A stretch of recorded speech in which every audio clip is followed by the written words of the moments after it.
नमस्कार दोस्तों, स्वागत है आपको स्टोरी हाउस चैनल में। दोस्तों, पहाड़ों की छाया में दबका हुआ, कुहासे से लिपटा हुआ गांव था छायानगर। सालों पहले किसी भयानक बीमारी की वजह से वीरान हो चुका था। अफवाह थी कि वहां एक कोढ़ी साधु की आत्मा भटकती है। इस कहानी के सूत्रधार हैं राहुल, एक युवा पुरातत्ववेत्ता। प्राचीन मंदिरों के रहस्यों को सुलझाना उसका जुनून था। एक दिन उसे छायानगर के मंदिर के बारे में जानकारी मिली। माना जाता था कि वहां एक अमूल्य मणि छुपी है। लालच और जिज्ञासा का मिश्रण राहुल को वहां खींच लाया। वह टूटी फूटी सड़क से होते हुए गांव में दाखिल हुआ। मकानों के ढांचे खड़े थे, मानो भूतकाल की कहानियां सुनाने को तैयार हों। सूरज ढलने को था, आसमान का रंग खौफनाक लाल हो गया था। एक टूटे मंदिर के पास पहुंचकर राहुल ने अपना डेरा जमा लिया। रात होते ही अजीब सी सन्नाटा छा गया। हवा में किसी की ठंडी सांसों का एहसास हुआ।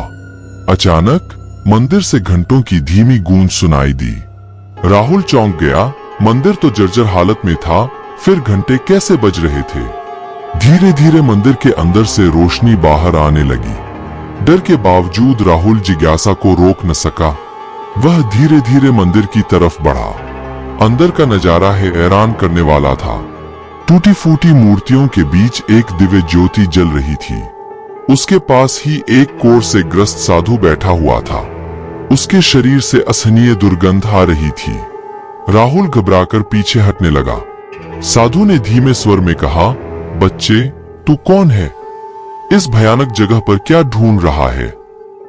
राहुल ने हिचकिचाते हुए अपना परिचय दिया और मणि के बारे में पूछा। साधु ने उदास होकर कहा, मणि कोई खजाना नहीं, बल्कि अभिशाप है, इस गांव को तबाह करने का कारण। फिर साधु ने अपनी कहानी बताई। वह एक वैद्य था जिसका इलाज कभी असफल नहीं होता था, लेकिन राजा की द्रोहभरी चाल से उसे कोढ़ हो गया और गांव वालों ने उसे इस वीरान गांव में छोड़ दिया। क्रोध और बदले की आग में उसने तांत्रिक विद्या सीखी। उसने एक मणि का प्रयोग कर एक भयानक बीमारी फैला दी जिसने पूरे गांव को लील लिया। मौत के समय उसने मणि को मंदिर में छुपा दिया ताकि कोई और उसका इस्तेमाल न कर सके। राहुल साधु की कहानी सुनकर स्तब्ध रह गया। उसने महसूस किया कि मणि को ढूंढना एक भयानक गलती थी। अचानक जमीन कांपने लगी और हवा में चीखें गूंजने लगी। साधु गायब हो गया और मंदिर अंधेरे में डूब गया। राहुल बाहर भागा। गांव के भूत अंधेरे से निकलकर उसका पीछा करने लगे। उनकी आंखों में क्रोध की ज्वाला थी। राहुल दौड़ता रहा, पेड़ों के पीछे छुपता रहा, लेकिन भूत उसका पीछा नहीं छोड़ते थे। तभी उसे दूर जंगल में रोशनी दिखाई दी। वह जान लगाकर रोशनी की तरफ भागा। यह एक छोटा सा मंदिर था। अंदर जाकर उसने दरवाजा बंद कर लिया। भूत बाहर दरवाजा पीटने लगे। उनकी चीखें रात को चीर रही थीं। सुबह होने तक भूत शांत हो गए। राहुल कमजोर होकर वहीं सो गया। नींद से चौंकते ही राहुल ने देखा सूरज की किरणें मंदिर के अंदर आ रही थीं। रात का खौफनाक अनुभव सपने जैसा लग रहा था, लेकिन टूटे दरवाजे और बाहर बिखरे हुए पत्तों ने उसे जगा दिया। साहस जुटाकर वह मंदिर से बाहर निकला। भूत तो गायब थे, लेकिन गांव का माहौल और भी भयानक लग रहा था। जमीन पर खून के धब्बे बिखरे थे, मानो किसी भयंकर संघर्ष के निशान हो। राहुल को याद आया कि रात में भूतों से भागते हुए उसने एक अजीब सी हड्डी को ठोकर मारी थी। अब उसकी तलाश शुरू हुई। कुछ देर खोजने के बाद उसे हड्डी मिल गई। यह किसी इंसान की जांघ की हड्डी थी, जिसके एक सिरे पर काला धागा बंधा हुआ था। अचानक उसे साधु की बात याद आई। मणि को किसी इंसानी हड्डी के साथ जोड़ा गया था। राहुल को समझ आ गया कि भूत शांत क्यों हो गए थे। मणि उनके साथ चली गई थी।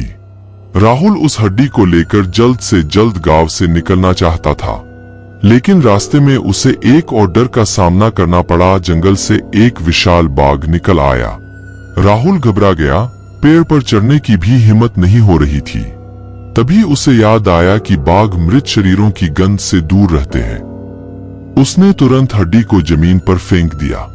बाघ हड्डी की तरफ सूंघने आया, लेकिन तुरंत ही घृणा से मुंह बिछाकर जंगल में वापस चला गया। राहुल राहत की सांस लेकर पेड़ से नीचे उतरा। हड्डी को वहीं छोड़कर वह तेजी से गांव से दूर भागा। शहर वापस पहुंचकर राहुल ने पुरातत्व विभाग को सारी कहानी बताई। उन्होंने उसकी बातों को काल्पनिक कहानी समझकर हल्के में लिया। राहुल निराश हुआ, लेकिन उसने हड्डी को संभाल कर रख लिया। रातों को उसे छायानगर के भूतों के सपने आते और मणि उसे वापस लाने के लिए कहती। कुछ दिनों बाद एक अजीब घटना घटी। शहर में एक अज्ञात बीमारी फैल गई। लक्षण बिल्कुल वही थे जो छायानगर में फैली थी।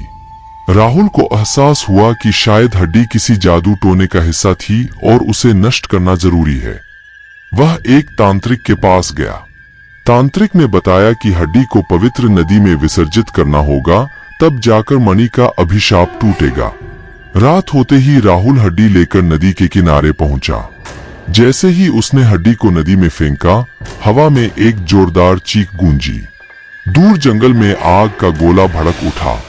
राहुल जानता था कि मणि का नाश हो चुका है। सुबह होते होते शहर में बीमारी का प्रकोप कम हो गया। राहुल ने छायानगर के रहस्य को सुलझा लिया था, लेकिन उस अनुभव ने उसे हमेशा के लिए बदल दिया था।